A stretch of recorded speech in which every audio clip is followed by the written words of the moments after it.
Good evening. Welcome to the Board of Mayor and Aldermen meeting. This is September 12th, 2023. It's approximately 7 o'clock, and I appreciate everybody who's here. We're going to begin as we typically do, and that's with a prayer and a pledge. Tonight, we have Dr. Eddie Robertson, Alderman Eddie Robertson, providing our prayer. I appreciate you doing that for us tonight. Thank you. Before I pray, are there any requests that would like to be mentioned for our prayer tonight? Okay. Yes. It was on. For Eddie? Yeah, let's do that. Makes sense. Okay. The Lord can hear him, but the rest of us would like to too. Well, I always try to pray as loud as I can so he can hear me. So, all right, let us pray. Dear Heavenly Father, we thank you for this day. We thank you for your blessings.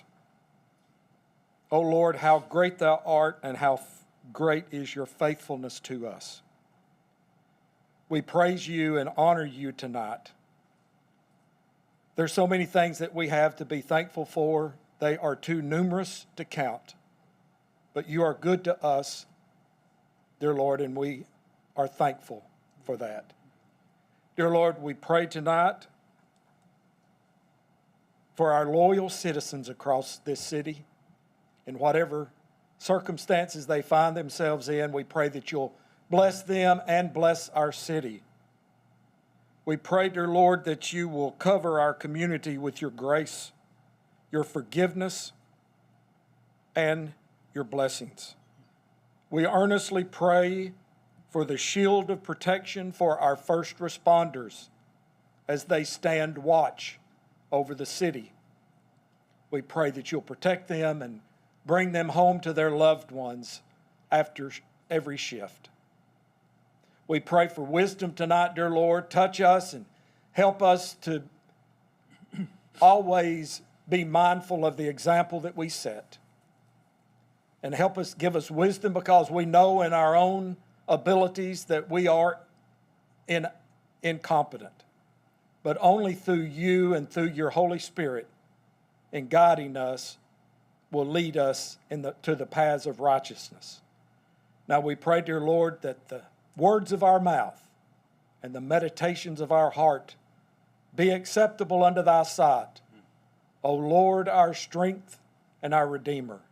Amen. Amen. Thank you, Alderman Robertson. Please join me for the pledge.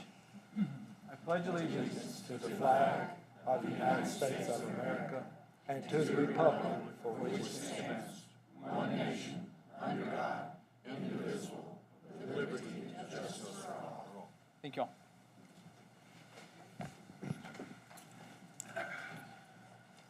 I'm going to entertain a motion that we accept the agenda that was provided to you in your packet.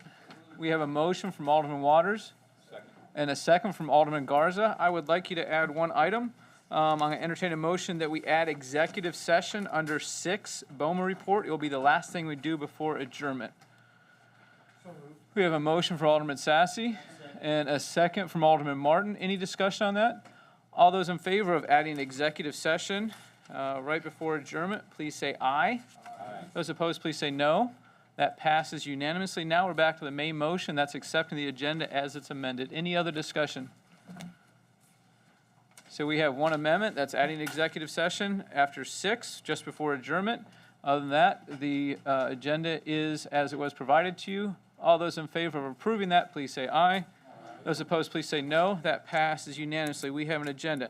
Next, I'd like to meet Seth Henderson right over here, and Seth has somebody with him.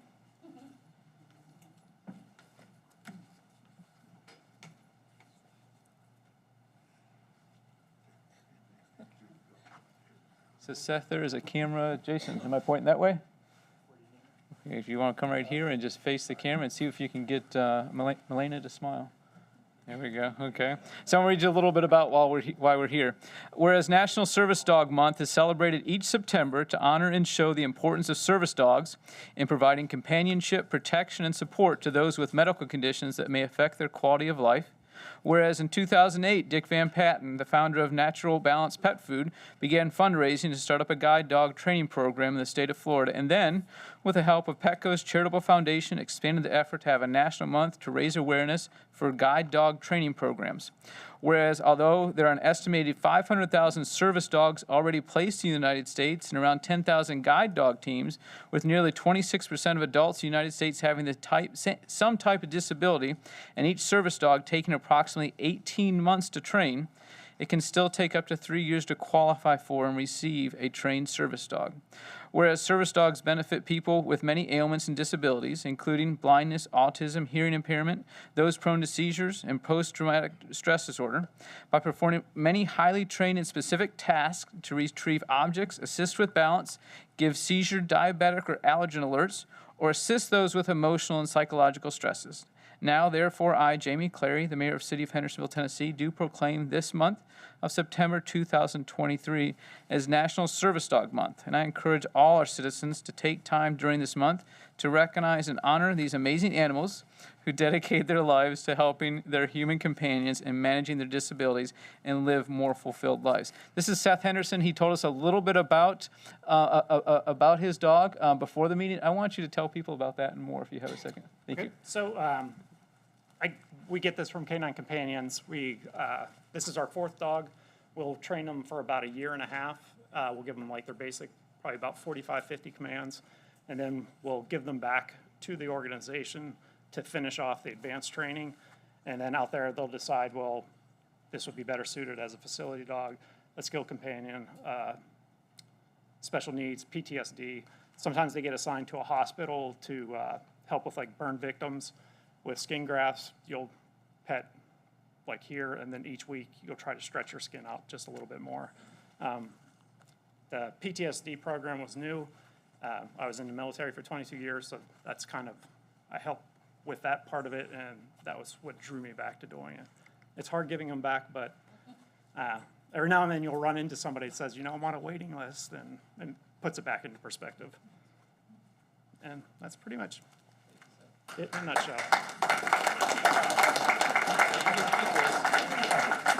We appreciate you letting us know about Thank you, this. sir. I appreciate it. Okay. Thank you. I appreciate it. Absolutely.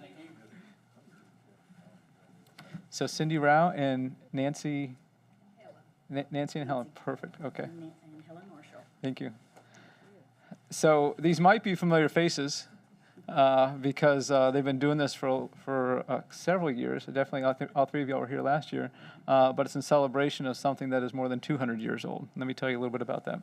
Whereas the Constitution of the United States of America, the guardian of our liberties, embodies the principles of limited government and a republic dedicated to rule by law, whereas September 17, 2023 marks the 236th anniversary of the framing of the Constitution of the United States of America by the Constitutional Convention, and whereas Public Law 915 guarantees the issuing of a proclamation each year by the President of the United States of America designating September 17th through the 23rd as Constitution Week.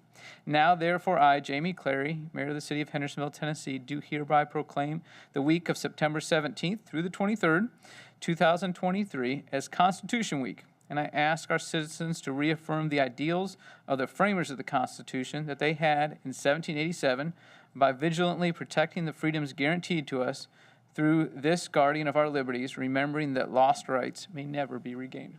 Can you tell us a little bit about what you all do as well as about the display out front? I will. Okay, thank you very much. Thank you. Thank you. And you know, they say in show business you should never follow kids or dogs. There's that. Thank you so much for having us here tonight. My name is Cindy Rao, and I'm the chapter regent of the General Jethro Sumner chapter, Daughters of the American Revolution. And our chapter meets in Gallatin. It was chartered in Sumner County in 1931, so it's 92 years old, and we are the only DAR chapter in Sumner County still today. But first of all, DAR was founded in 1890 on the principle of promoting historic preservation, education, and patriotism. Those are things that we still follow today. And yes, we're a lineage organization. We're nonprofit, nonpartisan, but we're a lineage organization based on our ancestors who served in the American Revolution. And to be a member, you have to have documentation, written documentation, that you are a descendant of someone who served. And I say someone who served, not someone who fought, because people who served weren't just soldiers. They were women, they were children, they were free people of color doing all kinds of things to aid the American Revolution to its victory. And so with our chapter, the other thing, we are a service organization. We are a very big service organization. And the DAR's motto is to serve God, home, and country. And that's what we do. And that's what we do in Sumner County. We're all over Sumner County serving veterans, active military. We give a DAR, Good Citizen Award, to a senior in every Sumner County high school every year. We serve women who are victims of domestic violence, women and children in that situation. So we're all over Sumner County doing these things all the time, and we're so proud to do this. Now, you asked me, what about Constitution Week? Constitution Week, we all celebrate 4th of July, right? We're shooting fireworks. The city does a beautiful display. We're shooting fireworks, and we're flying our flags, and we're decorating. What do we do for Constitution Week? What is Constitution Week? What's the deal with it? Constitution, our U.S. Constitution is the most important document in the history of our country. It was created 236 years ago. It is a living document still to this day that provides us with to protect our rights and our freedoms. It worked 236 years ago. It is still working today. And so we should celebrate that. And I'm afraid that we don't always know to do that. In 1955, it was designated that the period of September 17th through the 23rd would be Constitution Week every year. And Ms. Marshall is our chapter historian, and she goes all over Sumner County, including the lobby out here, and she puts fabulous displays about Constitution Week to promote it, to educate people about it, to get people excited about it.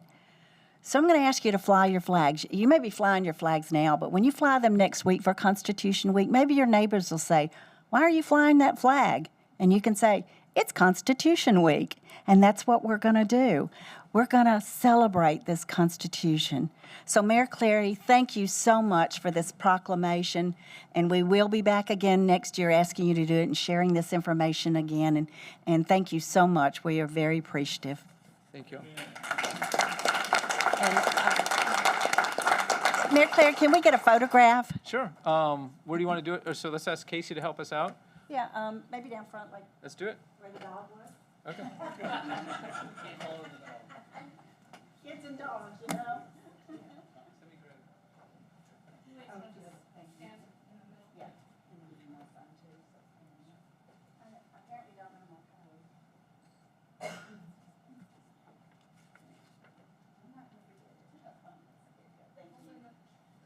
Y'all want to scoot in?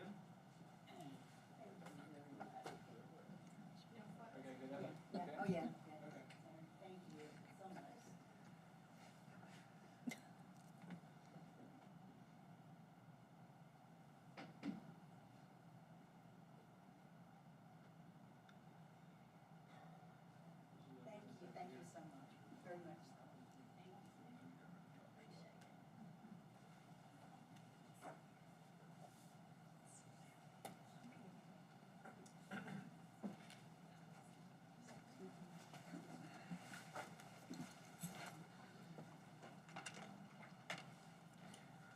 We have a much anticipated presentation next. And Gerald Barrett and the Deer Committee. Jason, are we ready to go? Slide, okay, super. So this is Gerald Barrett. He is the chairman of our Deer Monitoring and Control Committee. I'll turn it over to him. He has a couple other members here, and they might speak. And we'll have the opportunity to ask him some questions here in a few minutes. Go ahead. Yep, thanks. Yeah, I do want to recognize a couple of our members, our co-chairman, Mr. Mike, and Mr. Jim, our secretary, have come to join us tonight. We appreciate them coming. Good evening to all of you. Mayor, I thank you for the opportunity to share the work we've been doing. What I'd like to do tonight is take a few minutes to kind of talk about what the committee, what we've done so far, then I'm going to turn it over to Jonathan Walls from USDA. And then at the end of that time, we're going to open it up for a discussion. Since I'm sure it is going to be a robust discussion, I would ask that we kind of get through the presentation first so that I don't lose my place. Okay. All right. So thank you. So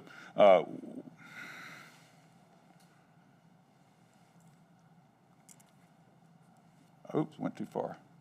Now, the good news is that we have this up there. The bad news is I can't see that far. So we do have a committee members. I'm the chairman. Mike Forrester is my vice chairman.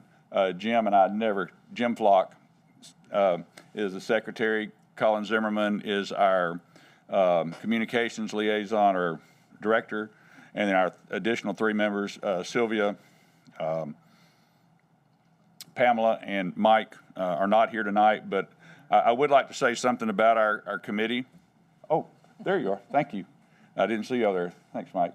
I would like to say that this committee is actively engaged.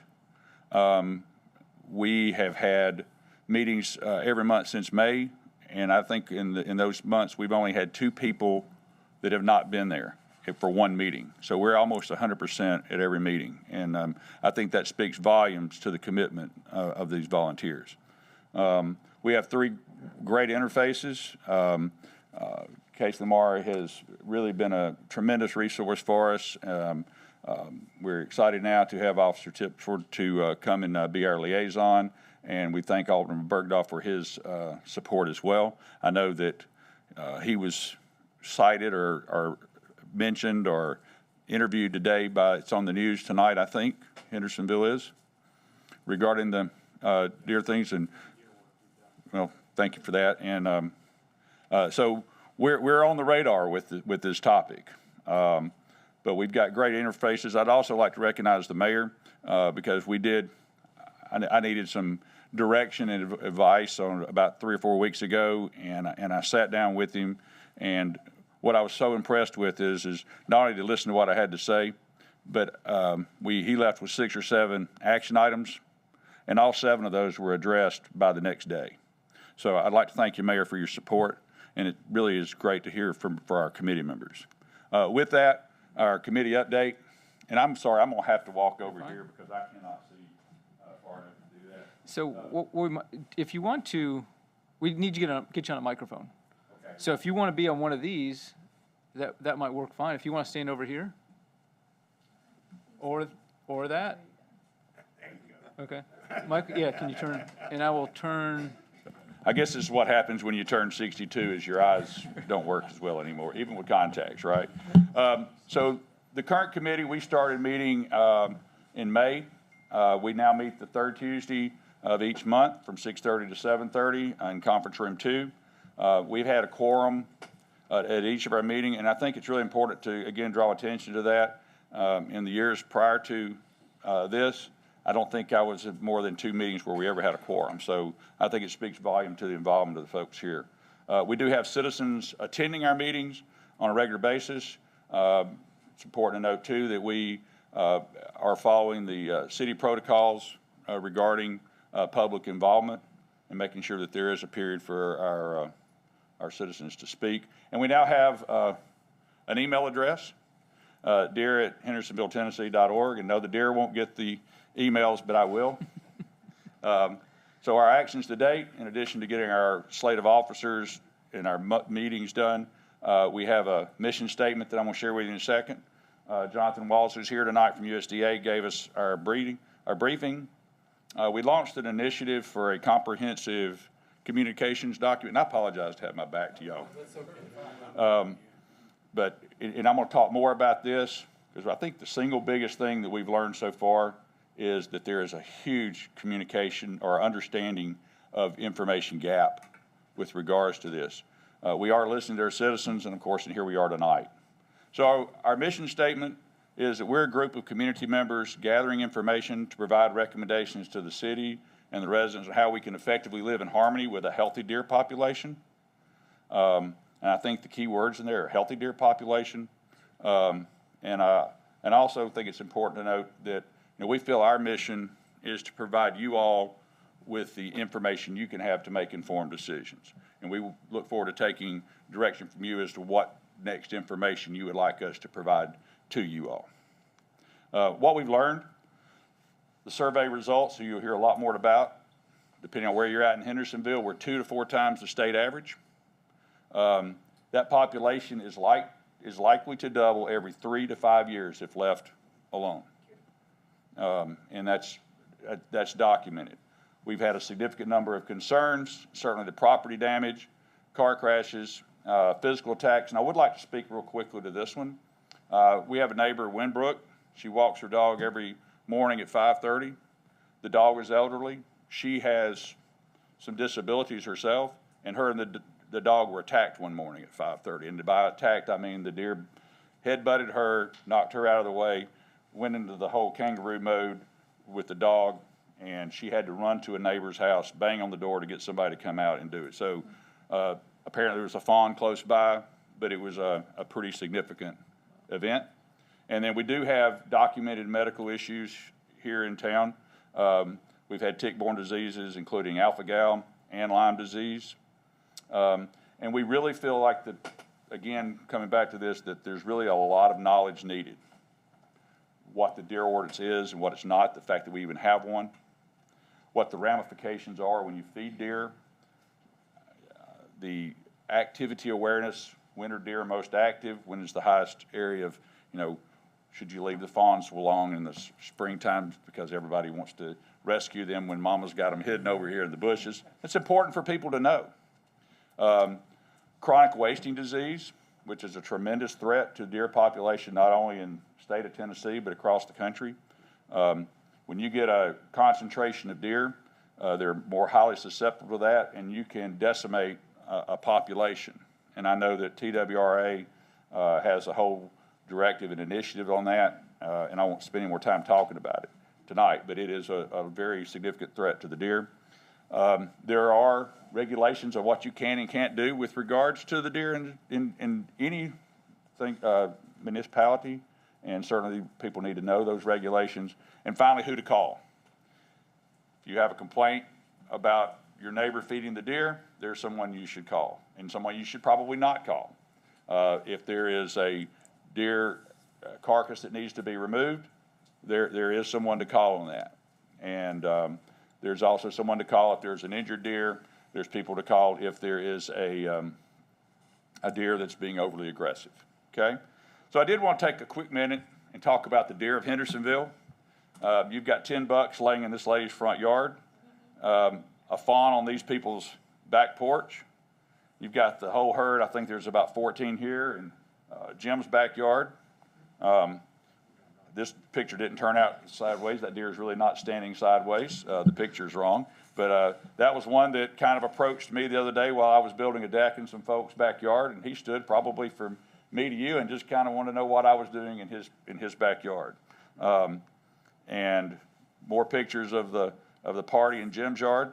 And unfortunately, this is the other side of that. And I apologize for showing it's not a great side to have to look at, but this is the hard reality. Our fawns don't just get out and frolic. They get out in traffic. And while this is one small one, a lot of times these accidents are a lot more dramatic impacts to people and all that. The bushes on the right-hand side, I had to take this one. I'd admired these bushes one day when I was building a deck on these folks' house, and the next day I came back in, and this was what was left. And that's a one-night deer party. The impacts of feeding deer are well documented. This study is from the University of New Hampshire. I won't read all of this to you tonight, but they are well documented, and the fact is people need to be aware that feeding deer is not helping the deer, it's harming the deer. And it's also harming our community. This was a state of Tennessee thing from 2020.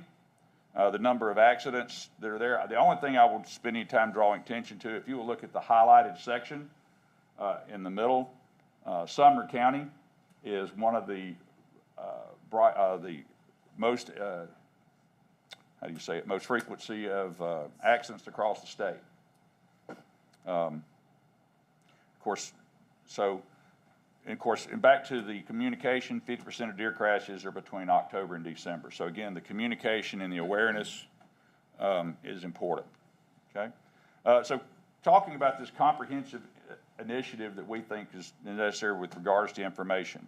We feel that we need to create a single document that provides the information to our citizens, what the deer ordinance is, what the ramifications of feeding deer are, what chronic wasting disease is, what the TWR regulations are, and who to call.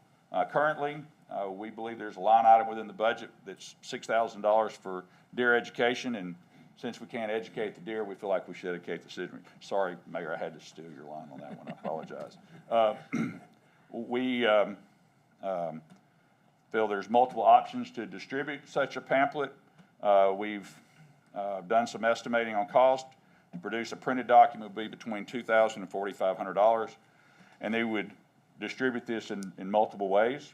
There's a lot of options to be considered, and then we would also supplement that with ongoing communication, including our website. So I don't sure what the protocol is, if we need to get directive on how that money is to be spent, but we would like the blessing or the approval of the board to move down that road.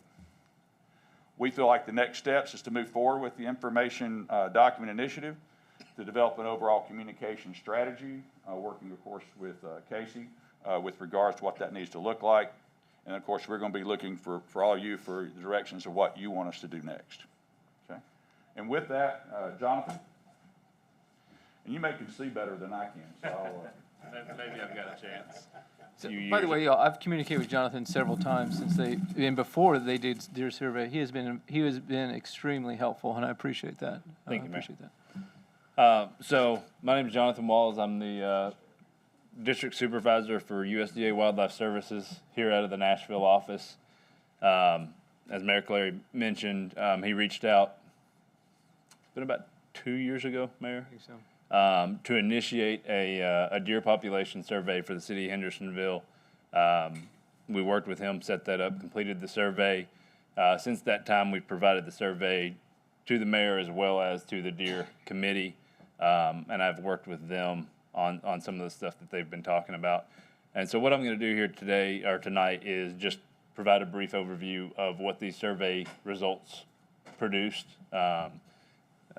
Gerald touched briefly on what the population looks like, and it is significant in Hendersonville. And then I'll follow that up with a run through of some management options. This is by no means an exhaustive list of the options, but it's some of the probably either options that have been requested by citizenry or things that we think need to be considered moving forward as the realistic options. So our survey that we conducted here in the city of Hendersonville, this map that you can see has the 4 flight areas where the survey was conducted, and we used a UAS, a drone, to conduct these surveys. The drone had a thermal imaging camera, a FLIR, attached to it, and we were flying these in March before the trees leafed back out, so that we had pretty well full visibility of the city as we were flying to be able to capture all of the deer. And so that's something that has changed in a population survey in an area of this size. We can actually physically fly the entire area and get a real count. So this is not, for all intents and purposes, not an estimate, but an actual number of deer that were on the ground. So here's just a map to give you an idea. These are the places you saw the colors of where we flew. In flying that, this was where the actual deer existed. So when we flew, when deer were observed, we dropped GPS coordinate pins, and this might have been 1 deer at a pin, or it might have been 15 deer at a pin. But that's where we saw deer throughout the peninsulas and the rest of the city. On Sanders Ferry Peninsula, total observed population on that peninsula was 381 deer. That gives us a population density of, we'll just call it 70 deer per square mile. And that is a significant number you'll see here in the next couple of slides. I'll compare that to the statewide number. On this map and on the next few maps or pictures that you see, these are what we call kernel density estimates. And so basically, there is a statistical program that takes the deer that we see on the ground, the numbers, and extrapolates that out and makes a pretty picture. Red means there's a lot of deer, green means there's not many in comparison to what's on the ground. So you can see where the majority of those deer are, showing up either there on the very south end of that peninsula or up in the northwest corner. On Indian Lake Peninsula, similar, again, you're seeing deer kind of cordoned off into a couple of spots. In this case, 542 total deer on that peninsula, approximately 80 deer per square mile. Between Highway 386 and Highway 331, we saw a total of 197 deer, 32 deer per square mile. This is getting much closer to the statewide norm. So, and I'm sure you all are all familiar as you drive the peninsulas versus getting up to the north part of town, you feel a difference in the deer populations. And that's being reflected in these survey numbers. And around the golf course, flew there, 92 deer observed, and 37.5 deer per square mile. So the numbers are significantly higher on the peninsulas. When we look at that, and just in black and white, comparing numbers, the statewide average deer population in Tennessee, and these numbers come from TWRA, they estimate, and theirs is more of an estimate. They obviously don't have the capability to count every deer on the landscape.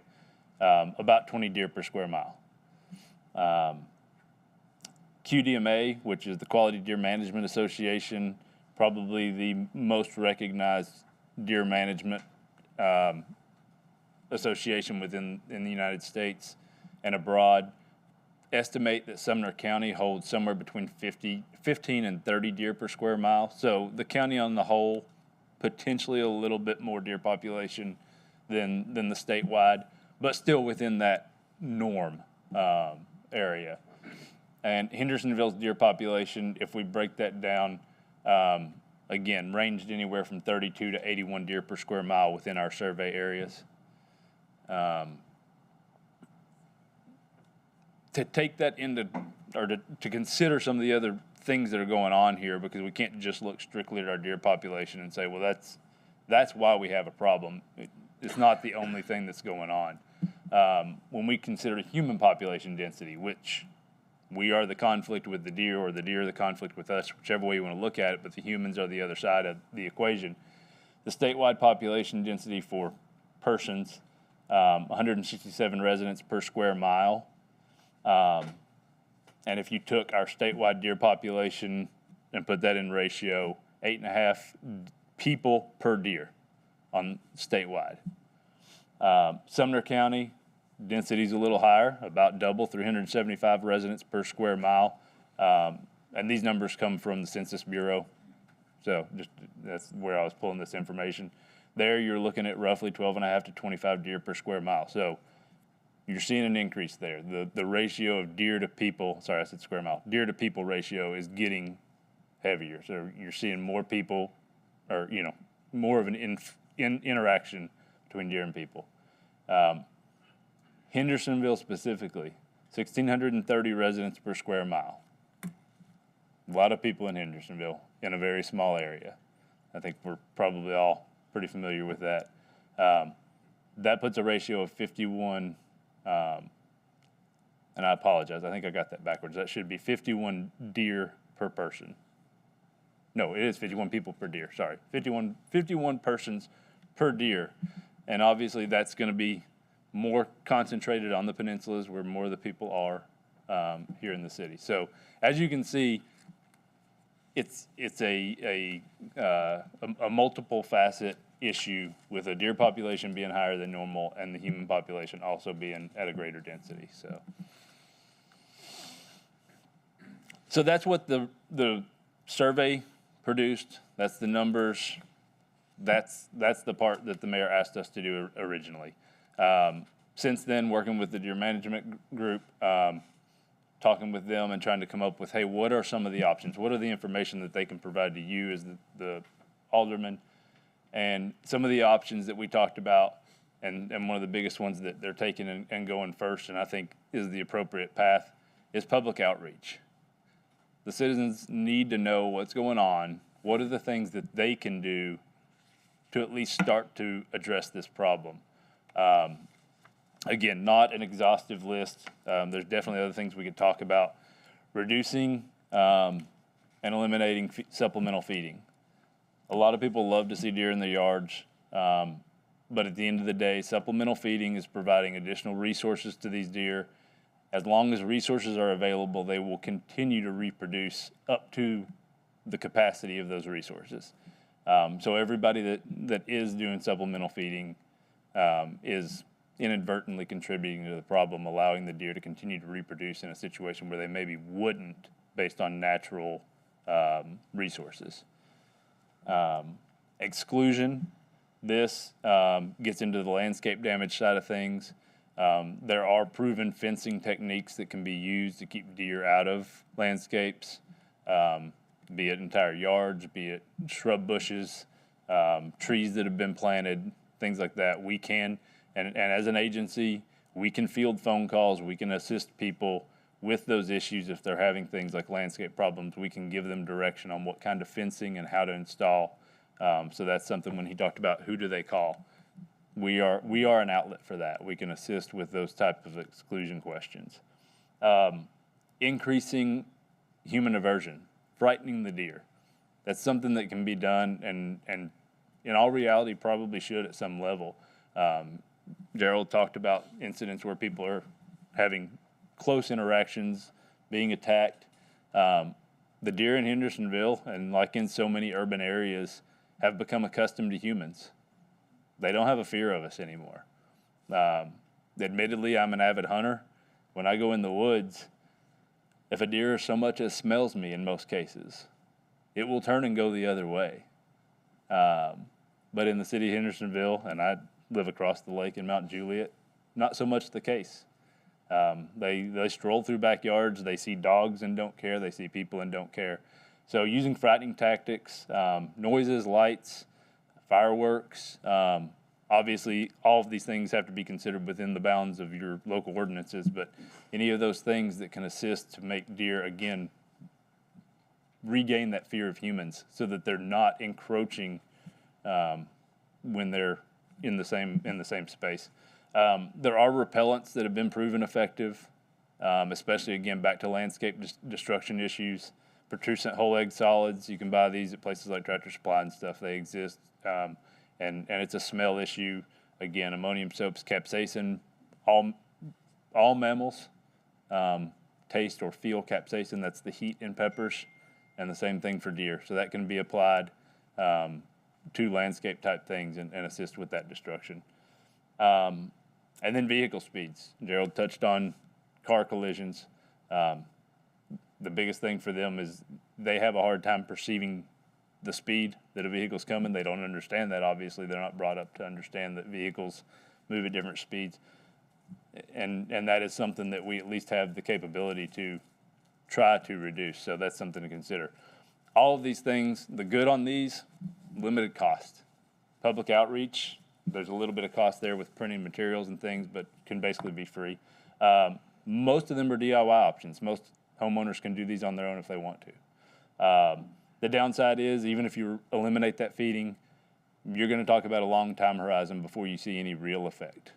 You're going to have to let these deer live out their life cycle and slowly see that population come back down. And you would need significant buy-in. It takes an effort from basically everybody, and it doesn't take very few people to throw a wrench in this one as far as the supplemental feeding, those things go.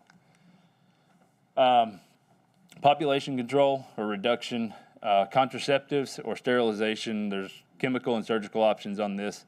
I can tell you this is something that we typically don't get into. It's not, the cost effectiveness here is off the chart, or cost is off the charts. It's tough on the chemical side to make sure that you actually get treatment to enough animals to have a reduction in the population. Deer are fully capable of having twins and triplets given enough resources. And so even if you reduce the number of breeding does in the population, the ones that still can reproduce will make up the difference on their own. So unless you can get a very significant percentage of the population treated, it's not realistic that you would see a reduction from this. And again, the cost is very, very high. The good part of it is the public perceives it well. They think that it's the easy answer. But unfortunately, that's more perception than truth. There is a low impact to the herd, right? You're not talking about removing animals from the landscape. You're letting time take its toll in this case. So that's one thing to consider. Relocation of deer has been used in certain situations. The deer populations within the United States in the early 1900s were negligible. I mean, there was a concern that deer wouldn't exist in North America. And relocation was used significantly to reestablish populations throughout the country. The problem with relocation is, again, cost. It's a lot of manpower. Trapping deer is not an easy task. It's stressful to the deer. And a lot of times, you're either having to use physical trapping or chemical immobilization. Both of those have either a time component or a cost component for chemicals. And again, it's stressful to the deer. Again, the public perceives this as a win-win, right? We're able to take these deer, put them somewhere else, let them live out their life. Maybe you can add to a recreational population somewhere that's actually, beneficial to hunters. There are those things, but again, the cost component is significant. The other downside to this currently, which is kind of new, is as Gerald talked about, chronic wasting disease is in Tennessee now, and the state is taking a very hard stance on deer relocations or deer movements from those counties where it exists to others. That is definitely something that TWRA would have to sign off on, and I'm not sure at this point that they would be willing to. Recreational hunting. This one, I've got public perception under the pros. It honestly could go under the cons as well.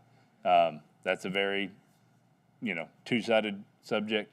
The good side is it makes use of the current herd. People are able to take this, harvest the meat, use it to provide for their families. Could be a potential income source. There could be a permitting system within the city. Again, TWRA would probably have to be involved in that, but and it does work. There are cities in Virginia that is commonplace. Archery hunting within city limits has become more widespread in these urban environments. So it is something that's out there and can be effectively used. The cons here, again, legal limitations. Obviously, there's ordinances within the city that are going to control what could and couldn't happen in that hunting. Firearms are probably not going to be an acceptable source. And that brings up the question of how effective can we be then with archery. Again, I said public perception falls on both sides of this. And then again, time horizon. Recreational hunters are exactly that. They're recreational. They're going to be out there during the sports season, which is a finite portion of the year, and they can only commit so much time. And so there's going to be a limited number of deer that come off the landscape during that time. So you're going to see that is going to take several years to really start to see any kind of positive impact to the local population. The last one we'll talk about, professional culling. This is typically where we would come in at the request of the city. The pros of this, effectiveness. Obviously, we know that any animal that we would put our hand on is now out of the population, and so we can 100% say that we have immediate impacts. We don't work within the sports season, and we have the manpower to address what we need to and put the people on the ground that we need to have an effect. The good side of this one is the time horizon. It would be a much faster felt effect on the deer population. The downsides, and there are several, public perception, right? You're paying somebody to come in, remove these animals. There are fears of somebody shooting in my backyard. What if my kids see them shooting this? Things along those lines. Now, I can tell you we could work through all of that because I'm not here to sell this right now, but there are answers to most of those things as far as when we would actually operationally conduct this work. It would not be during a time when people would see us. And so that would answer some of those questions. Another pro is that meat then could be harvested and donated out to a organization like Hunters for the Hungry, to where it could help food shelters and pantries and things like that. So there is use for those deer. It's not strictly taking them off the landscape, taking them to a landfill or something along those lines. Obviously, if you're talking about recreational hunting as a possibility as your management strategy, this would reduce recreational opportunity. By definition, we would be taking deer that hunters could potentially take. And in the long run, without follow-up management, without those other things, educating the public, continuing to do something to manage the population in the long run, you could do this, and then in 3, 4, 5 years, you could be back in the same situation. So it's not a silver bullet, hey, let's do this and we're done, and it's not a problem anymore. And the reality is the cost of this too. We're a fee-for-service agency, and so if we were brought in to do this, we would have a cost associated as well. I don't have a hard number, but that's something we could work through. So, Joe? Thank you, Jonathan. I'm just going to touch on this real quick, and then I want to open this up for questions. And I don't need the slides for this. I got this email today. Mayor forwarded it to me. I think all of you received it as well. I did reach out to Ms. Huey and got permission to use her name in this email tonight. And I think this really speaks to what a lot of people have to say about this. She's lived here for 32 years. She's seen this problem grow. She loves the animals. She loves seeing them. But she's recognized that it's a problem, and it's a problem that now has to be addressed. She loved the birth control idea. She said if it doesn't happen, she doesn't want the deer rounded up and shot in front of kids and all these types of things. But she says, I'm not in favor of it, but I realize that it may be a reality. She would ask, and she said she would insist that the meat be used to feed those in need. I think this type of sentiment is pretty rampant. People are resigned to the fact that something has to be done, and it needs to be a comprehensive approach. So I'd like to open it up now for discussion of next steps and answer any questions of myself or Jonathan, or listen to your discussion as well. Thank you. Appreciate that. Any questions from the board? Go ahead, Alderman Robertson. We'll get you just a second, Alderman Goodwin. Yeah, I guess this is for the USDA representative. Have there been any instances of wasting deer disease found in Sumner County? Not that I'm aware of. TWRA manages that survey side of things and monitoring that. To my knowledge, the disease currently exists in West Tennessee and hasn't made its way into Middle Tennessee yet. And it's a yet issue. So has any Tennessee city or county exercised any of these options that you discussed, sterilization, capture and relocate, or culling? Has any city or county in the state exercised any of those options? To my knowledge, no sterilization has been done in the state. Relocation has occurred. I don't know on a city or county level, but within the state, relocation has occurred in the past on the state level. And then culling, I can't speak to the other districts within my agency, but at Fort Campbell, we have done deer culls within the cantonment area. So you shared with us some statistics, but I would like your opinion. How severe is the deer population in Sumner County? I mean, with the population density and all of these factors. So let's say on a scale of 1 to 5, 5 being, overrun. Where does Hendersonville fit in that category after analyzing the material that you've looked at? I would say you're trending toward the 5. Trending toward the 5. Yes, sir. The deer population is significant here. The survey numbers definitely support that. And anytime that you can, without effort, drive through an area and count tens of deer in this setting, in an urban setting, which is not hard to do. If you drive through the peninsulas, it doesn't take long that you drive through and you see a herd laying in somebody's yard. a herd on the core properties, in parks and things, that's a sign that the population is overabundant. We can go look on some of the core properties and parks, typically is where we can look easier and see physical signs.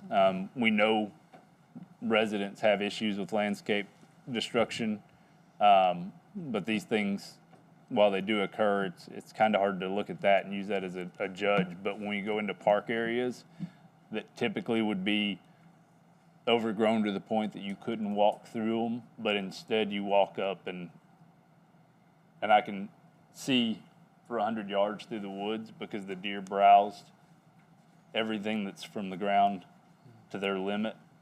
And there are areas that we can see that when we drive around the city. So how would the USDA, if this board decided on a culling, professional culling of the herd, what do you use, crossbows or bow and arrows? What do you use to put the deer down? We would use suppressed rifles. What? Suppressed rifles. What is a suppressed rifle? It's a rifle with a noise reduction Okay. tool attached to it. Okay. Limits our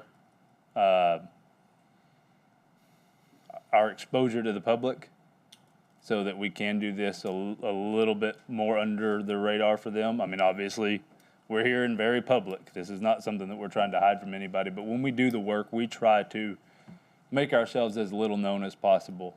But it would be with suppressed rifles, and the reasoning there is that is the most effective way to euthanize the deer on the landscape. The archery problem, the problem with archery is that in most cases the deer do not have an immediate death. Right. With rifles, we can pretty well assure that Right. with accurate shooting.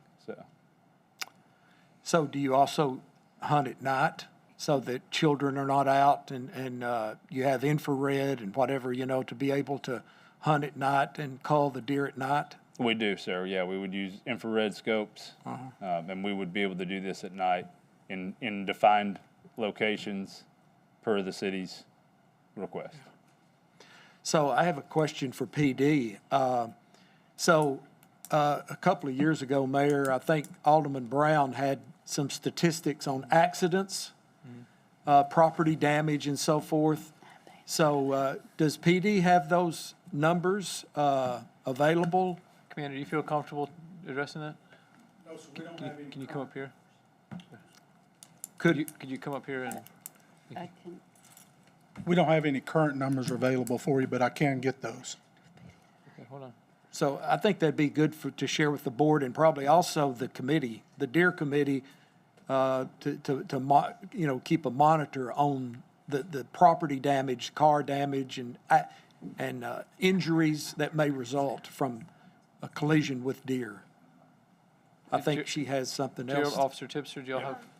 Yeah, so we do have an updated number from August of 2022 to August 2023 of vehicle versus deer numbers. In terms of the cost and the average, we have a rough estimate of that, but how accurate that is, it's hard to say. But we do have the numbers from August 22 to August 23. If I can add to that, and I apologize, that slide did not get included in the deck. What we've seen in that same 7-month period is. Hold on. Gerald, come to the microphone for us, please. I'm sorry. Thank you, sir. What we've seen in that 7-month period, previous year to this year, is we're about 3 times as many. This is not great information. I mean, it's not as accurate as it could be because it requires somebody to have called in and reported it. And if it's not reported, then there's no methodology for it. This is strictly on the number of calls where the carcasses are removed. That's hard information that we do have. We have looked for more insurance-related car crash type things, and I agree with you. And we will continue to work towards gathering more complete information, working with Officer Tipsord to try to get more reporting of those crashes that are reported through Hendersonville Police. But again, a lot of times they're just not reported, and the insurance agencies and all that do make it difficult. But the information that we do have shows that those numbers are increasing. And did you say that every 3 to 5 years, the population is going to double? Is that what? That is correct. Without natural predators, a deer population, and Jonathan, you can speak to this as well, will double in size every 3 to 5 years, given adequate amount of food. And unfortunately for us, they have more than an adequate amount of food from multiple sources. And, you know, the supplemental feeding starts that process or promotes it. And then when they're not getting fed, then they're feeding on everyone's shrubs, et cetera. When those are out, if the supplemental feeding's not there, the deer will have a tendency to disperse. And just the opposite is happening, because as they're getting fed, then they're continuing to thrive. In my neighborhood, I live in Winbrook, which is not even one of the hotbeds. I've got a set of triplets and a set of twins in my backyard every day. I've got a 65-pound lab that won't go outside when the deer are out there because she's been attacked so many times. And so, I mean, you know, and when they're having triplets, you know, deer will have their population regulated based upon the amount of food that's available to them. And so if there's a abundance of food, then deer are more likely to give birth to twins and triplets. If there's less food, then they're less likely to do so.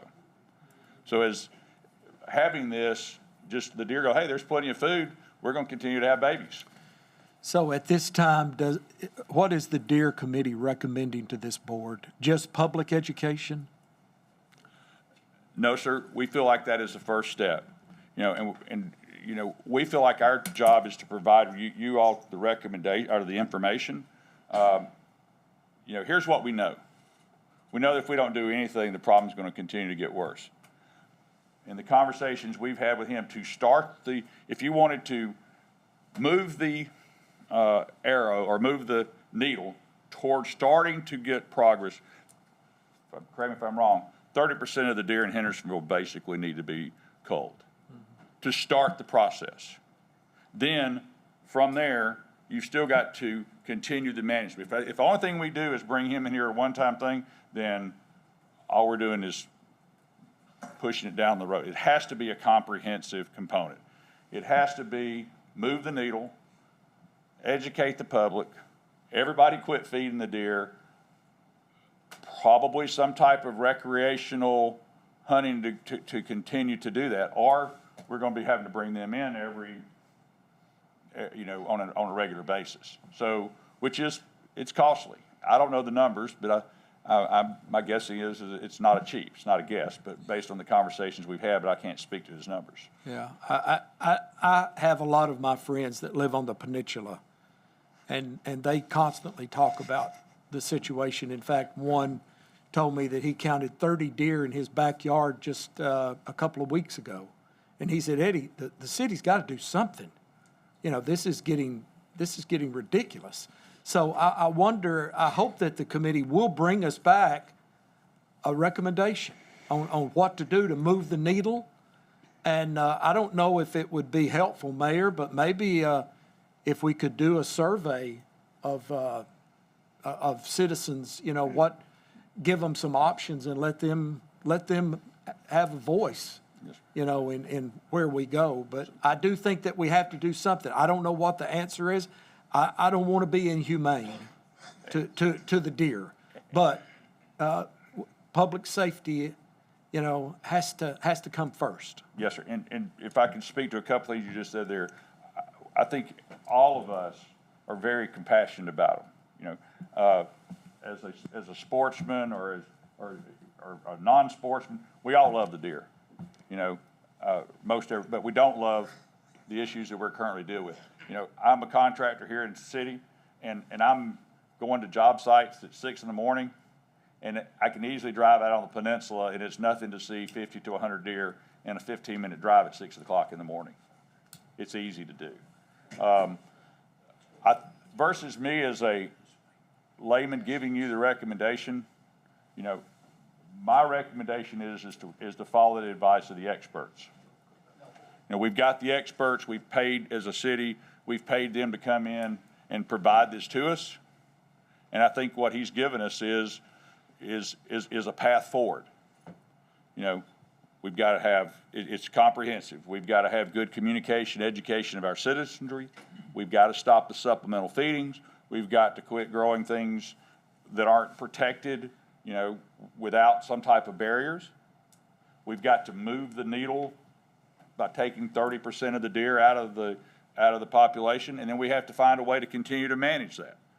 If that is an ongoing recreational hunting, I can speak to a great example I'm aware of, which is a state park on the the Georgia-South Carolina border, which has and it's a state park with campers and everything. Well, they have designated zones and designated dates that they do hunts.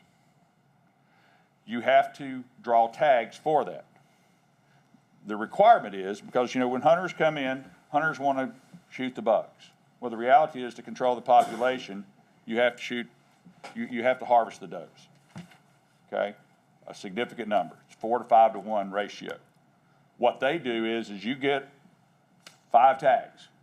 Before you can shoot your buck, you have to have harvested 4 does. And you have to show that you're going to utilize that meat in a responsible manner. So that works for them.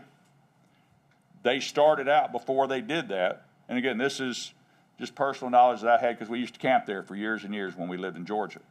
But they started out with a USDA or a culling. I think it was Georgia that's wildlife that managed that. But they started out with a culling, and they have an ongoing management program. And as Jonathan said, we used to camp there, and there was nothing from this level down as far as any growth. And I can tell you, by the last couple of years there, you could actually see some shrubs starting to grow and some flowers and things on the ground again because the deer population was managed. Gerald, we have another question. Yes, sir. Thank you, Alderman Robertson. Alderman Goodwin.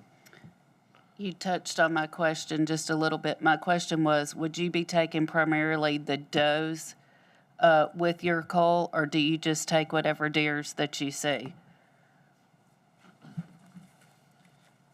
No, as Gerald touched on, we would focus on the biological principle that by removing those deer that actually reproduce, then we can have a better impact on the population in the long term. With that in mind, we would still try to maintain some ratio there so that, you know, obviously we wouldn't want to end up with a herd here that was strictly nothing but bucks. That wouldn't be good either, because in the long run, then you would have nothing left. So we would, from a biological standpoint, try to take that into consideration when we're doing removals. And if we as a board decide to go with the culling, and this may not be the time to ask, is the city liable if they were to shoot something that's... So we've asked our insurance carrier, and we haven't gotten a real solid answer on that. We would probably have to seek some other insurance. I would feel more comfortable that way. And I can tell you from experience, we have done and still currently do these type of culls in around the Chicago metropolitan area, and so that's something that I think we could reach out to our counterparts up there and see what the city there and the counties do and what it looks like for them, so we could provide a resource to help answer those questions, because I don't know right off either. I'm not an insurance.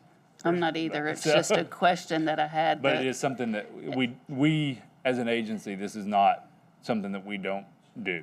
It wouldn't be a suggestion if we didn't think it was something that we could effectively do and within all the parameters. But we could definitely help find some answers on those questions. Okay. And I did check with the police department today, and the deer crashes were lower. I don't know if that's because people are more aware of the areas where they are, but the deer crashes were down. Alderman Goodwin, thank you. I've had 2 questions texted to me. One is, would a call take place on city property, city or state property only, or would you expect to be able to go on other property? So the way that we work as a federal agency, we do not have granted access to any properties without the property owner's specific written permission.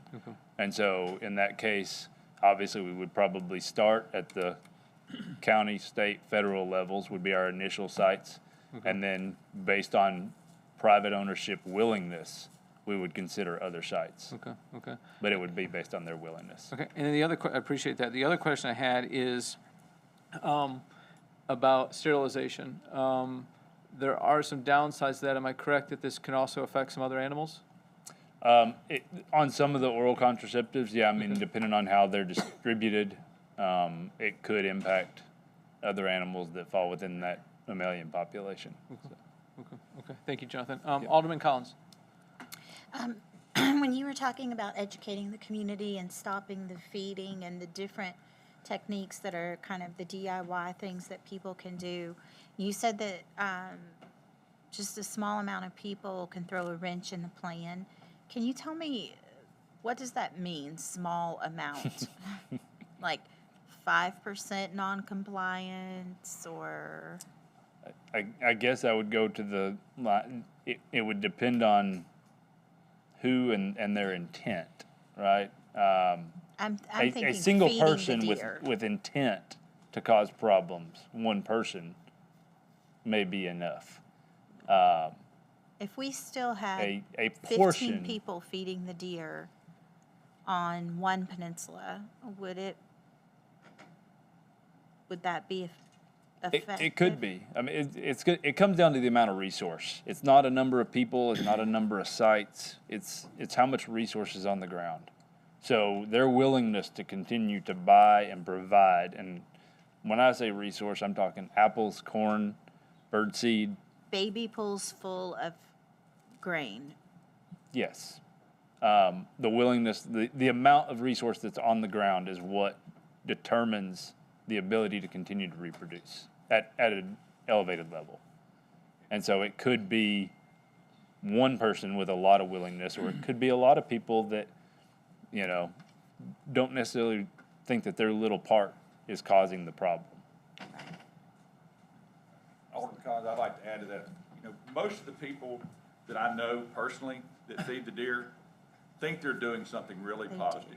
Sorry. You probably have to just put a string against me and pull me across here. I'm mic shy, I guess. But most of the people think they think they're doing the right thing. They think that by feeding the deer, they're helping the deer. And that's why I really believe that the first step in this, while we're working through all of these other pieces, at least to try to help people understand. I've probably looked over the last couple of years that I've worked in the committee at over 100 municipalities and their pamphlets and their awarenesses, the state of New Hampshire, state of Pennsylvania, on and on and on, about people educating their population. Now, this isn't something that's just our issue. This is everywhere. That's we've invaded their territory. We've got this situation, and the education component. I mean, look at what happens in your national parks. People. You can't drive it through Yellowstone without seeing 1,000 signs that say don't feed the animals. Well, guess what? People still feed the animals, and they create issues for the animals.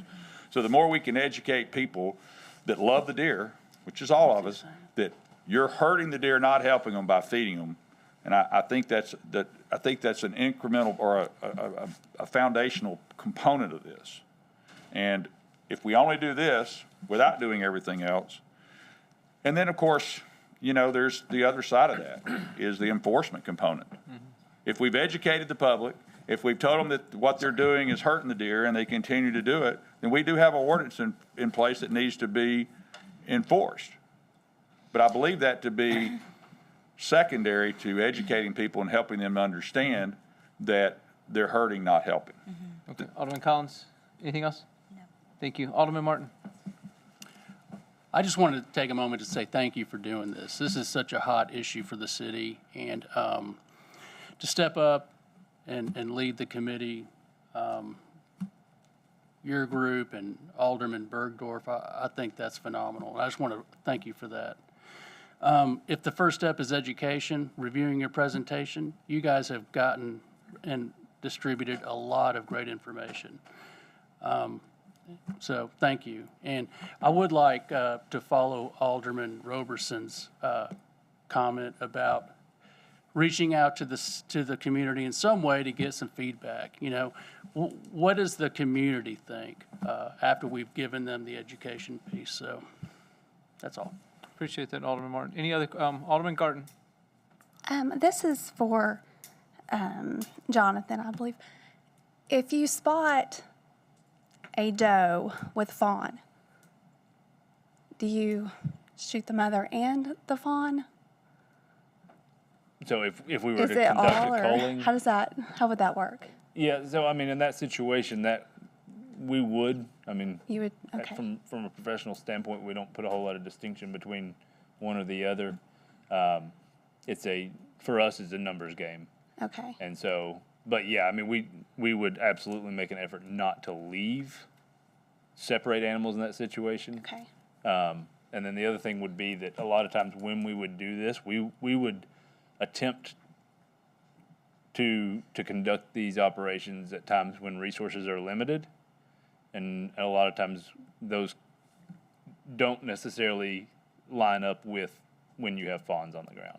Okay. So most of our animals at that time would be adults, fully independent animals, and so we don't run into that much an issue. So. Thank you, Alderman Garten. Anybody else? Gerald and your committee, thank you. Jonathan, thank you. Appreciate y'all very much and the work you've done. When's your next meeting? Is 2 weeks? I guess next Tuesday Okay. night. And, as a final comment, there's been some great feedback here, data, surveys. We welcome direction from all of you as to how you want us to proceed from this point forward, other than what we're already doing. So thank you for that. Okay, thank you all very much. We have no public hearings. Next, I'm going to entertain a motion that we approve the minutes that were provided you in the packet. Those are the minutes from our August 22nd, 2023 meeting. We have a motion from Alderman Waters and a second from Alderman Goodwin. Any discussion? All those in favor of approving the minutes that were provided you in your packet for our August 22nd, 2023 meeting, please say aye. Aye. Those opposed, please say no. That passes unanimously. Thank you. Now let's look at citizen comments. We have one person signed up. It's Tish Spalding. Speakers must identify themselves by name and address. Public comment shall be limited to 5 minutes per individual, which time is not transferable to other speakers. All comments are to be directed to the presiding officer, that's me, not to the alderman, city staff, or other members of the public. Comments must address issues, not individuals or personalities. Personal attacks shall not be tolerated. Comments may support or oppose particular issues or measures, but the motives of those with different views shall not be questioned or attacked. Malicious comments will not be allowed. Speeches for or against particular candidates running for public office shall not be allowed. Tish is on Sandpaper Circle. Where's Tish? Here we go.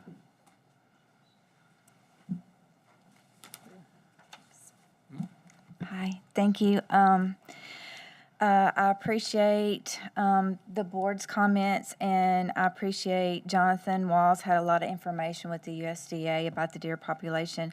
I've lived in Hendersonville for over 30 years. Recently, I've become a neighbor and citizen out on the Walton Ferry Peninsula. I've lived here for 9 years. I drive that road every day, and I live in a subdivision where we have a lot of deer. And I love the deer. We all love the deer.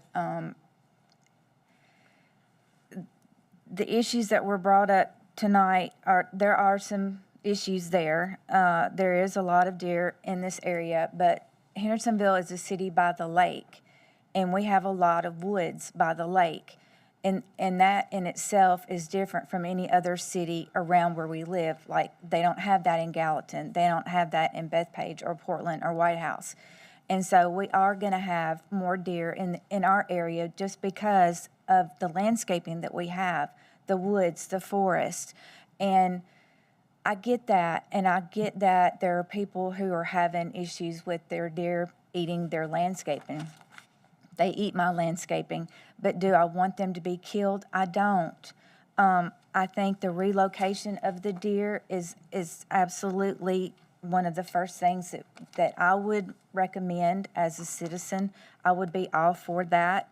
I would not be for the recreational hunting because I think that's dangerous to our community and our citizens. The archery hunting, I think that is also too dangerous. There's a lot of people out there that I think would break that law. The professional culling, I don't think it is our responsibility to kill an animal where we have taken over their space. I have looked at the census, and the population for Hendersonville for 2023, we're estimated at almost 63,000 people in this small town. And how can we kill an animal where we've come in with our population and we've built and we continue to build and run these animals out of their natural habitat?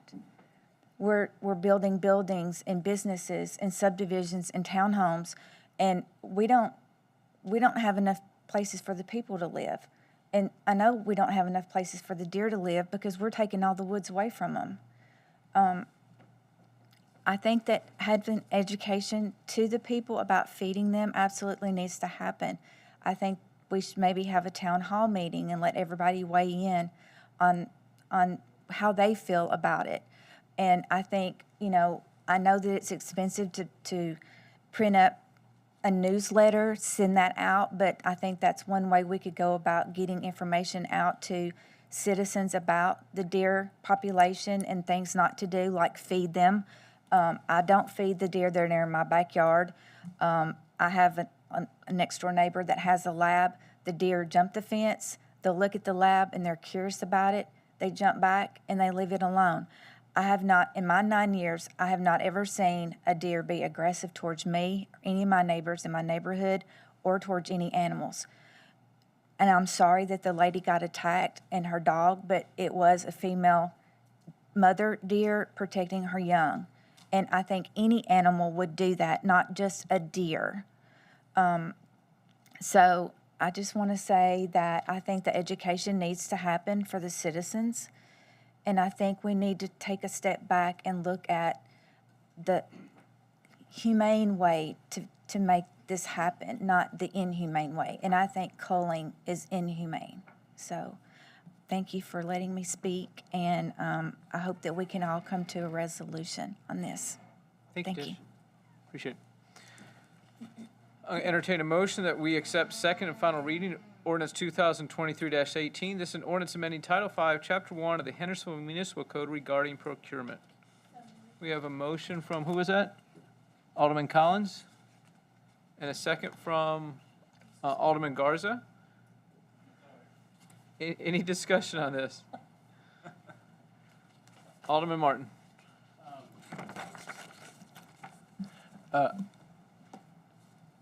Reviewing everything that was prepared, I think it's wonderful.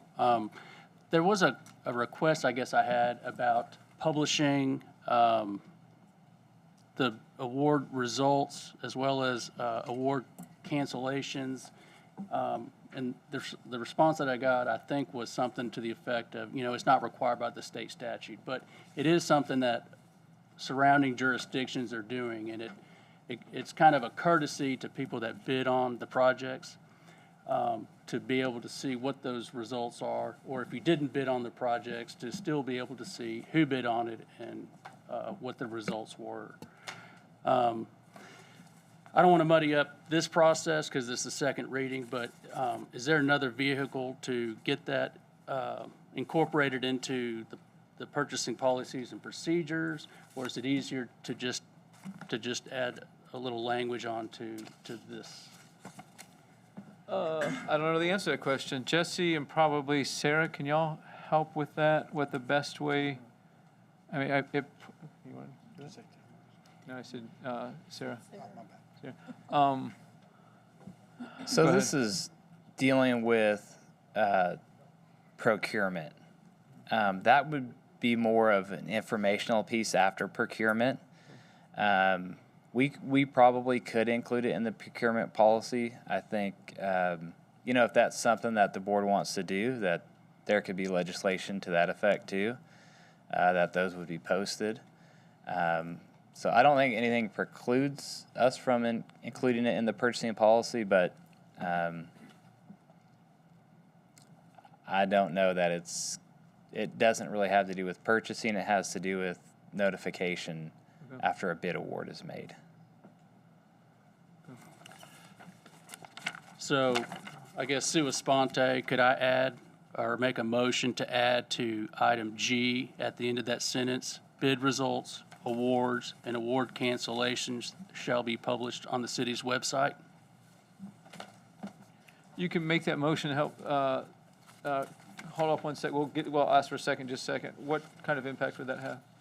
Oh, that's something that absolutely could be done, and if that's what BOMA wants us to do, we would add it. And then it would be a requirement for us then to, when a bid is done and noticed, we would add a section on our website that says, here was the bid from each of the vendors or each of the contractors who bid on the project. Don't we currently provide a list to all the ones that bid on it? Don't we provide them a list? If it's requested, we will. But we don't automatically just put the information in an itemized list on the website. Okay. So Alderman Martin, you're talking about page 14, am I correct? Yes, Mayor. Okay. So at the end of G, can you tell me that wording again? Bid results, awards, and award cancellations shall be published on the city's website. I'll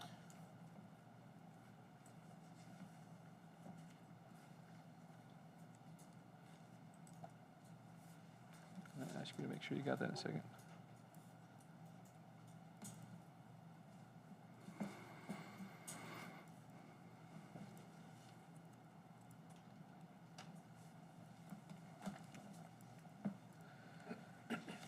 Can you read it to me one more time? Yeah. Thank you.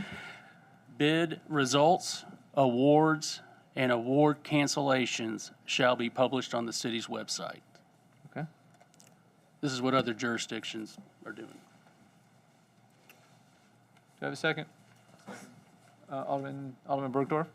Okay. Alderman Martin, so we'll discuss just this amendment right now, just this right now. Alderman Sassy on this amendment, or on the motion as a whole? Would it be better to have that as like item J, notifications? I'm gonna look at our city attorney. You have preference? So, G on page 14. You could go either one, I mean, I don't know. Okay. So he feels either one. Yeah, all right, Okay. that's all. Thank you, Alderman Sassy. Sarah, any thoughts on this, what this does? And I look at you because you're the one who opens up most of the bids and are in those bid meetings with all the people who do bid. I don't see that being a problem for us. Okay, thank you. Any other discussion on this item? Does anybody need it repeated? Yes. Okay. I'm going to ask Annette to do that. Oh, hold on. Go ahead. At the end of item G, add bid results, awards, and award cancellations shall be published on the city's website. Alderman Martin, do you agree with that? I agree. Okay. Any other discussion? Thank you. All those in favor of this amendment, please say aye. Aye. Those opposed, please say no. Thank you all. Okay, we're back on the main motion. Any discussion on that? Okay, so we have one amendment to our main motion, and we are on final reading of 2023-18. All those in favor, please say aye. Those opposed, please say no. That passed unanimously. Thank you. Now we're on first reading of ordinance 2023-17. This is an ordinance amending Hendersonville Municipal Code Title I, Title II, and Title 20 relative to the purpose and structure of city boards and committees. Need a motion, please? Alderman Waters, you're making a motion? I make the motion. Okay. Do we have a second? We have a second from Alderman Martin, I believe that was. Alderman Waters, go ahead. And Alderman Bergdorf, I think you have something coming up. Yes, sir. Okay. Alderman Waters, go ahead. Thank you, Mayor. Before I speak on this ordinance, Mr. Chairman, without any objections, I would like to share my thoughts about our current administration. To me, when we have a wonderful administration, great department directors, great employees, and a professional board of aldermen. There's three of us on this board, Alderman Skidmore, Alderman Robertson, and myself, who I hope understand what I'm sharing because I could not say this 8 years ago. It's my humble opinion. This administration and this board was meant to have Jesse as our chief of operation. He and our mayor and our attorney have a great open dialogue on how to make this administration great again. Let's look at our 2024 city budget. We just passed it. And to my two colleagues that I mentioned earlier, can either one of you remember a budget this great? We just passed. Look how we have improved our budget to comply with the comptroller's well-managed government guidelines. I've never seen anything like this in my 12 years. And I know we're still not where we want to be, but we are on the right track. I feel this administration came away with a good 2024 budget. I said earlier, we do have a great department directors, but that was not always the case. As we all know, it didn't take our chief of operations long to address the problem, because we had a problem. I believe Jesse could see that from the start, and I personally think he saw it when he arrived in our city. A lot has changed. Now I can say we do have the best department directors in the world. Thank you, Sarah. Thank you, everybody that's here tonight. Thank you. You're doing a good job. Jesse, I hope I'm speaking for all members on this board when I say you have made a huge difference in the administration. Mayor, I can't predict the future, but with Jesse's experience, speaking for myself, there's no comparison in my first 2 terms to the present administration. That's because you, the mayor, our city attorney, and our chief of operations are doing a fantastic job for this administration. So let me move on to the ordinance that's before us tonight. As I read ordinance 2023-17, the 4 whereas.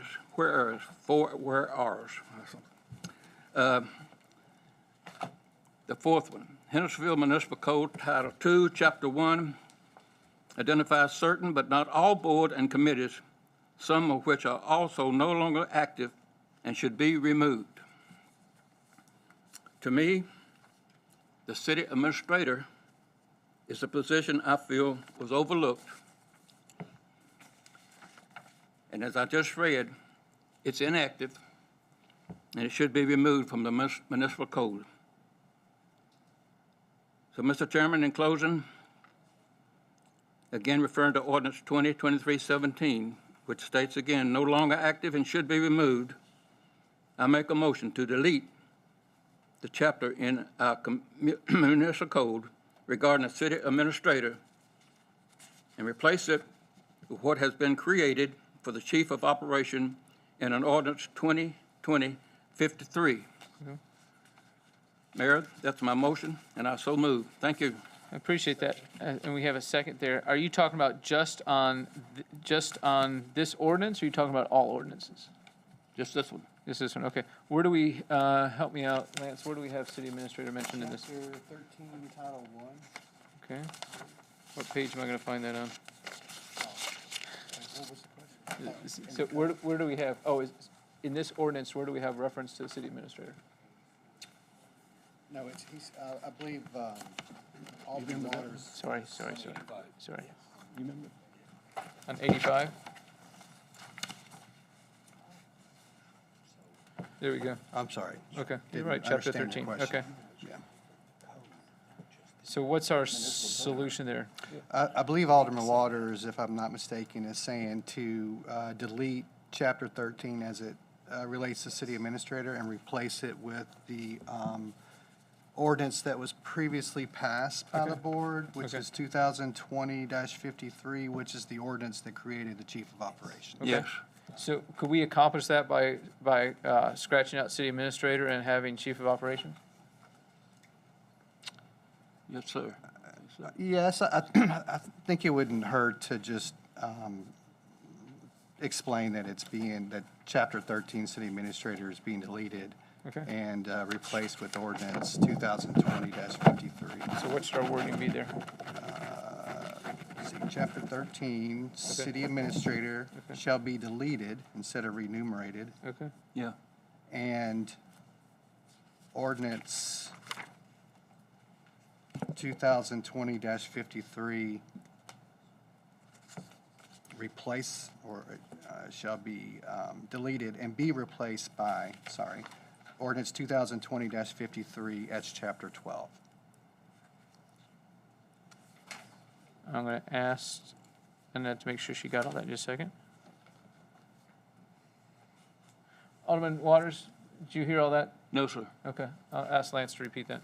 So if you go to page 85, where it says chapter 13, what he is suggesting in order to accomplish what you seem to want to accomplish, he is suggesting this.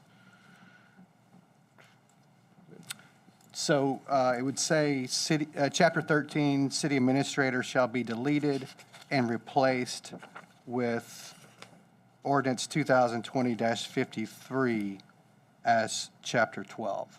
Right. Yes, sir. So move.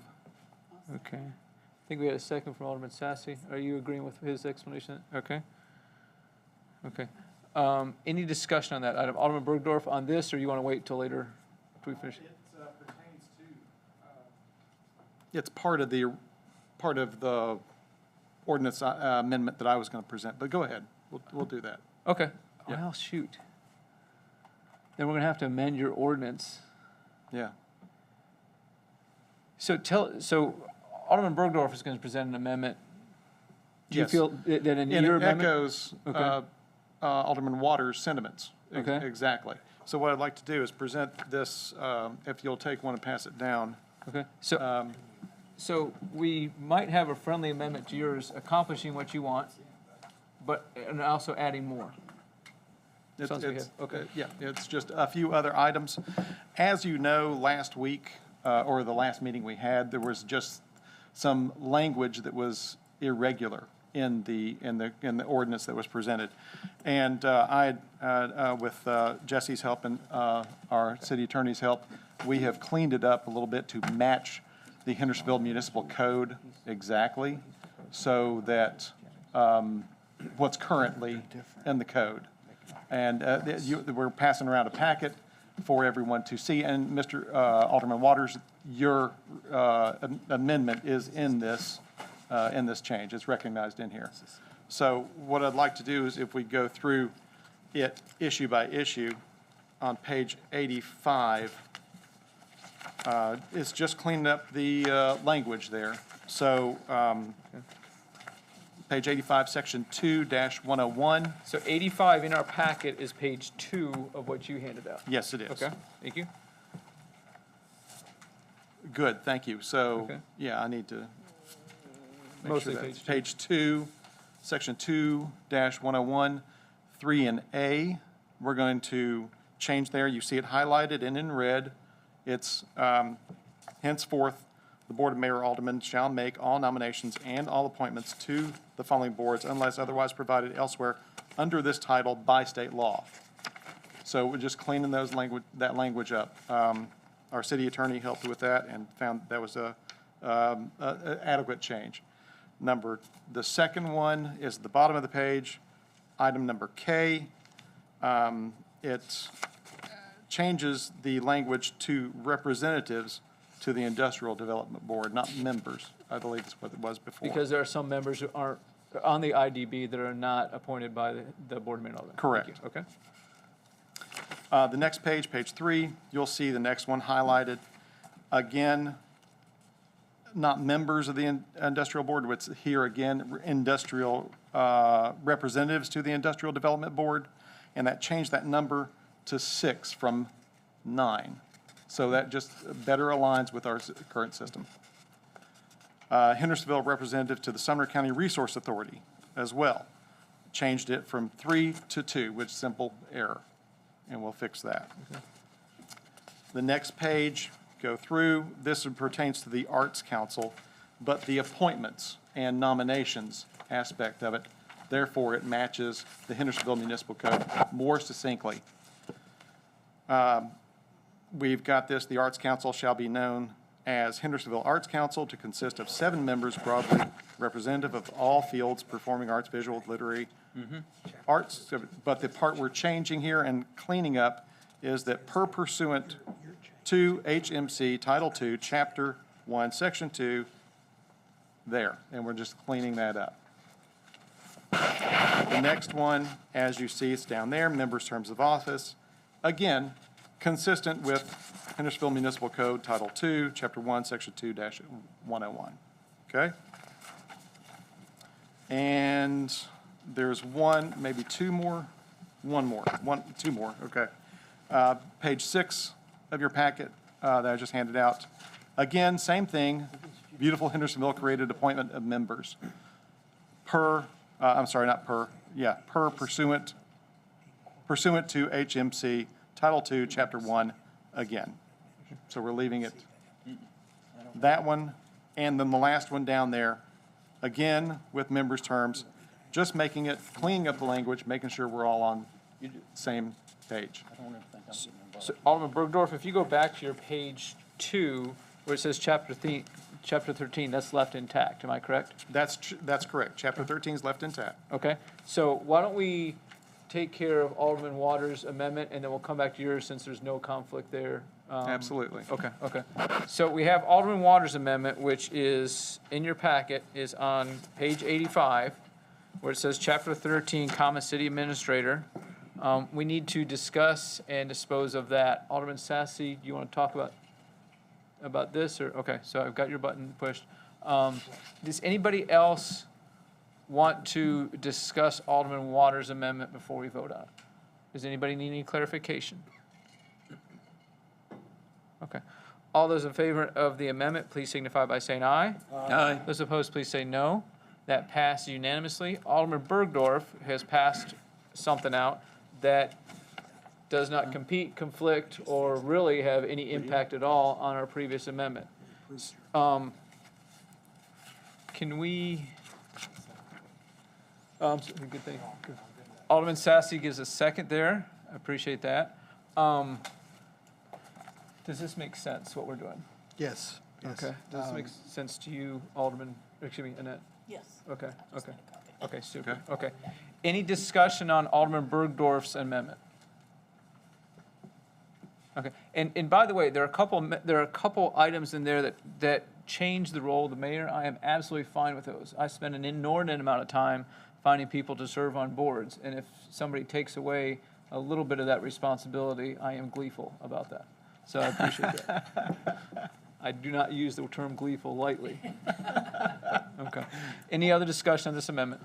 All those in favor, Alderman Sassy. Yeah, could you clarify that? How Where in gleeful I here am? that changes the role of the mayor? Okay, yeah, so there's a couple items in here where, and Alderman Bergdorf, interrupt me if I'm incorrect. Hendersonville Arts Council and beautiful Hendersonville, that it was worded that it was my responsibility or I had a greater responsibility for those appointments. What his amendment does is it treats those appointments similar to all our other committee appointments, is that the aldermen have a responsibility as well as I have a responsibility, and that the board votes on them at the end. Okay. That's it. And on beautiful Hendersonville as well. Yes. it looks like. Okay, great, thank you. Any other discussion on the amendment? All those in favor, please say aye. Those opposed, please say no. That passes unanimously. Now we're back on the main motion. This is ordinance 2023-17. Any other discussion? So we've amended it twice. We changed on page 85, where it says Chapter 13, comma, and we also had multiple changes that were provided from Alderman Bergdorf. Any discussion on the main motion? I actually have something. I'm Go ahead. sorry. I apologize for this. I should have brought this up just a second ago. There are 4 items in ordinance 2020-53 for the chief of operations ordinance that we just replaced with the city administrator that are irrelevant, and they really shouldn't go in the code. I was wondering if I could mention those, and maybe somebody can make a motion to say that ordinance 2020-53, which was replaced, except for, Could we clean it up before second reading? yes, we can. Okay.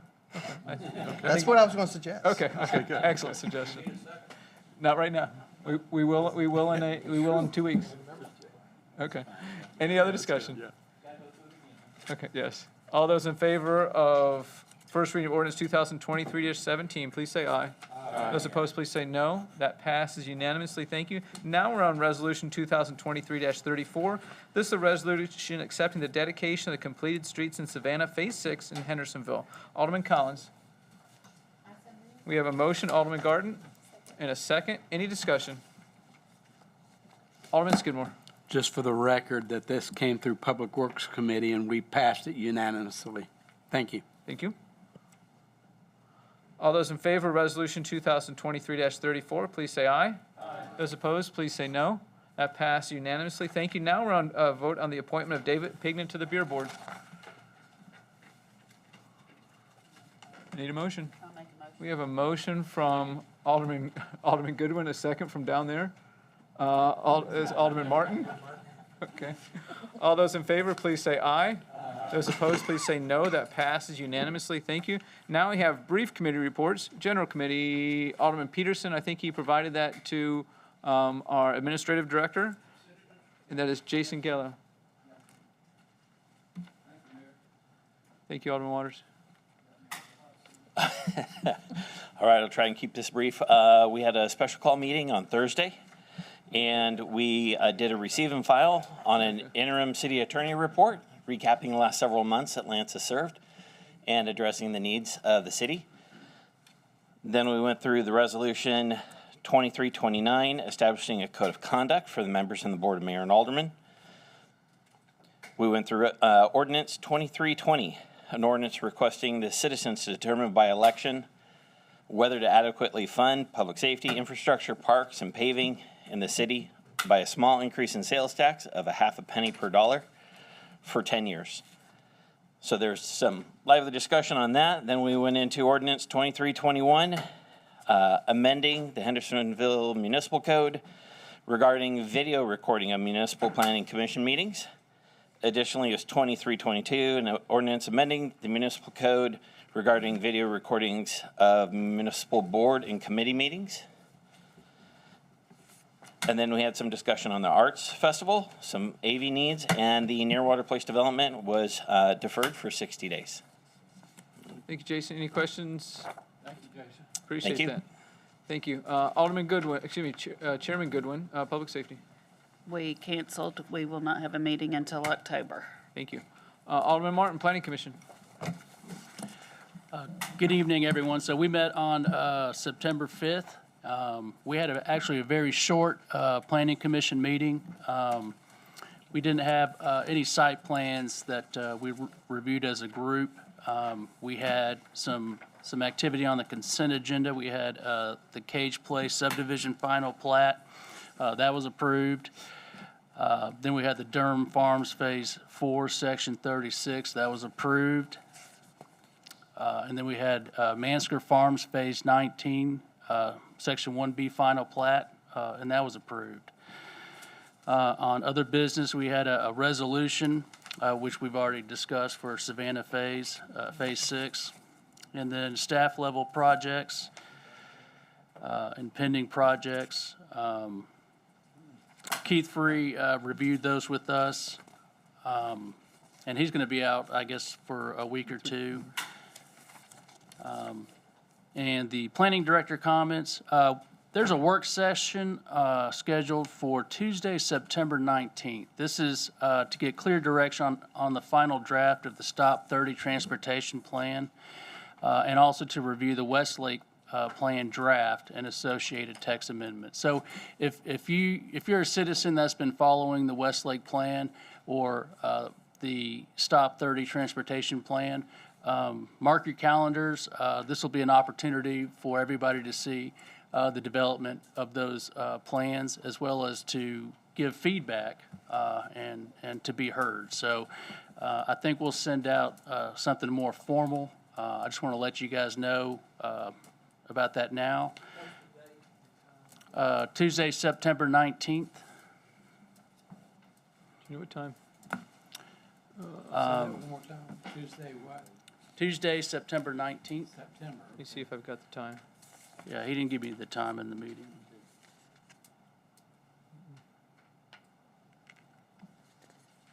Okay. And while, while the meeting for this month was very short, we're going to have a busy October, and it's going to be a lot longer. Some highlights for the October Planning Commission meeting is Puckett's Restaurant has submitted their site plan, so we'll review and discuss that. Also, there's a daycare facility add use at Maple Drive North, and Stonecrest at Saundersville Road site plan was submitted, so we'll be reviewing that. And the Mayfair Final Development Plan amendment was submitted, so we'll cover that. And then there's a possible property real estate that could be potentially donated to the city, so we'll review that. And everybody who's on the email list has probably seen our new format for the agenda. It really looks great, so we can thank Caitlin Shin for putting this together. Kudos for her, and I guess that's it for me. Alderman Martin, thank you. Jesse, report for the Board of Mayor and Aldermen. Thank you. I'm just going to touch on some of these charts that are in the BOMA report quickly. If you'll scroll to the top of that, Jason. Local sales tax revenue, now we're going to have our third year in here. So we started doing this last year, so we have fiscal year 22, which is represented in blue, fiscal year 23, which is in green, and now we have fiscal year 24, which is in orange. So you can see there's a split on this top graph between the blue and the green, and that represents fiscal year 22 to fiscal year 23 because we had growth in fiscal year 23. But for fiscal year 24, the new orange line is right on top of the green line. So we're not seeing the sales tax increase that we have last year or the year before. So we're going to keep an eye on this. We're still up. If you scroll up or down a little bit, Jason, you'll see we're still up, $7,400 from last year. But we're not seeing the growth that we saw the prior year. So we're just going to continue to monitor this. This is I don't change this metric that's in this report every month. It's just something we'll have to keep an eye on. And if you keep scrolling down, please. So local sales tax and permit revenue, when you put them together, good increase. The permit revenues fluctuate based on size of projects that come in. When a Costco comes in or Floor & Decor, that permit revenue goes up substantially. If you scroll down a little more, Jason, you will see that our general fund operating expenditures are up over 3% year to date. So, we really don't want those general fund operating expenditures we don't want the growth of those exceeding the growth of our revenues. So that's something that we're going to have to keep an eye on. But probably the most exciting bit of information in here is on page 109. If you go to 109, Jason, it's our paving schedule. So this is where we put Sarah and Trace on alert because we're going to show the progress of paving and stormwater projects throughout the year. So top left hand side of the screen shows what we budgeted for paving in the blue and then what we're completed in the green. So we've been out paving, not we, Sarah and Trace and Public Works team have been out paving in a Rogers group. So this is just a fun one to kind of watch. We should see a lot of progress by the time this next report comes around. We'll provide some updated pictures too. But there is a lot of paving going on right now. We try to do the bulk of our paving right now and just push Rogers Group to get through all those dollars that we allocated so the residents can enjoy the paved years as soon as possible. That concludes my report, and I'm happy to answer any questions you have. Any questions? Thank you, Jesse. So just to let people know where we are is we now have executive session.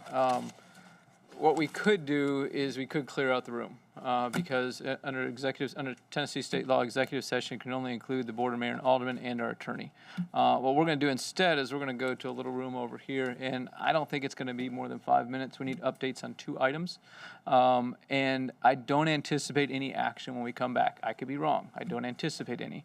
And if we don't have any action on that, then we will vote to adjourn as soon as we come back. So, Jason, I'm not sure what you're going to do. Are you going to turn us off? Or you're just going to, okay. So, just the alderman and our city attorney are going to go to this room right here.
Alderman Sassy. Motion to adjourn. Do we have a second? Second. A second from Alderman Martin. All those in favor, please say aye. Aye. And those opposed, please say no. We're adjourned. Thank you all. Y'all have a good night. Appreciate your work tonight.